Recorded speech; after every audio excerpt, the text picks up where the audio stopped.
Hi everyone. I'd like to share with you a few thoughts, a brief Dvar Torah on Parshat VaYera. This, of course, is the Parsha where Avraham is tested. The Torah tells us explicitly that God tests him with the commandment to sacrifice Yitzchak, his only son, his beloved son. So I want to begin with a story about one of my favorite uncles, Uncle Perry, my great uncle actually. He lived in Brooklyn, and I visited him a little bit before he passed away. He was still very vibrant at the time, in his 90s. Unfortunately, his brother had just passed away. And I went to visit him, and he shared with me a whole series, regaled me with a whole series of really wonderful stories. He was always filled with a lot of joy and happiness. He always felt very blessed. And he was a great raconteur, telling me these great stories. One of the stories he told me, for example, was during World War II. He was stateside at the time. And he was given the task of transporting a German prisoner of war from Los Angeles to Denver, Colorado by train. Now, when they arrived to Los Angeles, the train was not set to leave for another 11 hours, and he didn't want to waste his entire time in the big city in Los Angeles in a train station. So he came up with this idea. He took the prisoner with him to the baggage check area. There was a locked baggage claim area, and he convinced the guy working in the baggage claim to take the German. He convinced him that the German prisoner of war, was just a bureaucrat. He was not anything to be so scared of. He was not dangerous. And he could just simply lock him up in the baggage and everything would be fine. So the person working there, in fact, agreed to it. They put the German back with all the baggage. They locked the door. But as he was leaving, the baggage attendant handed him a baggage claim ticket, and on it, my Uncle Perry smiled as he remembered. On the baggage ticket, it wrote "one German." And of course, he was not allowed to lose that. He had to come back and get it to pick up his baggage claim. And then he smiled, telling the story. And after that, he reminisced and said, "Yes, I have truly lived a blessed life. I really lived a wonderful, wonderful life."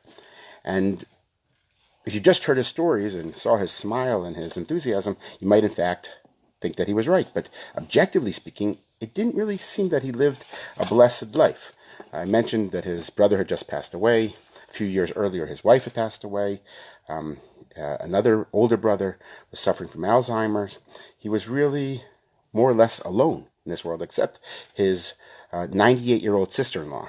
The sister of his wife, she was still alive, and he was paying a small fortune to provide for all of her medical needs. But he smiled about that as well. But of course, the most tragic aspect of his life is that he had two sons, and both of his sons had passed away tragically, years apart in freak accidents. One of them was a teenager playing on the roof of their apartment building in Brooklyn, maybe playing catch, and fell off the roof. And then years and years later, his other son passed away while being hit by a car walking in the streets of Brooklyn. And so when he said, "I have truly lived a blessed life," it was very difficult for me to really appreciate what he was saying. How could he feel that he in fact lived a blessed life? And that leads me to this week's Parsha, because I believe in this week's Parsha we gain an insight of what it means to really be blessed. The Ramban asks the question on God testing Abraham. He says, what kind of test was this to tell him to take his son and to sacrifice him? Now, many commentaries pick up and say there's a problem in the test, that there's an element of cruelty and immorality and all these other issues that we, of course, have to deal with. But the Ramban's challenge is different. He says, what kind of test is this? Because God knew that Abraham was going to accept it. Abraham accepted all of the tests that God gave him, and he was prepared to do it and fulfill exactly as God had requested of him. So if God knew the answer, is this really a genuine test? I think we can answer the Ramban's question by asking a more general question. The sages say that Abraham was actually tested 10 times. He was told to leave his home in Ur Kasdim. He had a famine as soon as he comes to Eretz Israel. He has to go save his nephew Lot, and there was a war there. Again and again and again, he is tested. There are those who want to kidnap his wife. Again, and of course, the challenge with the son. So if there are 10 tests, and there's books even written about all these tests, Why is it that the Torah only mentions the word test once? That God only tests him with regard to this specific test? Why not mention the word test in all these challenges that Abraham is confronted with? Why only this one time? So I'd like to answer both questions with really the very same idea. And the idea is this. God may have known that Abraham was going to pass the test, that he was physically going to do what God commanded him to do, just as he knew that he was going to survive the famine and they would leave home and he'd pass all these tests. But what God didn't know is how would Abraham be afterwards? Would the test, would the challenge totally destroy him? Would it make him bitter that he's gone through these challenges of the famine, of leaving home, and now the situation with his son, of his wife dying? God couldn't know how Abraham would react to that. Would he remain a steadfast servant of God? Would he be passionate in his service of God? Would he view his life as a blessing? Or, as I said, would he become bitter? Would he become withdrawn from the world?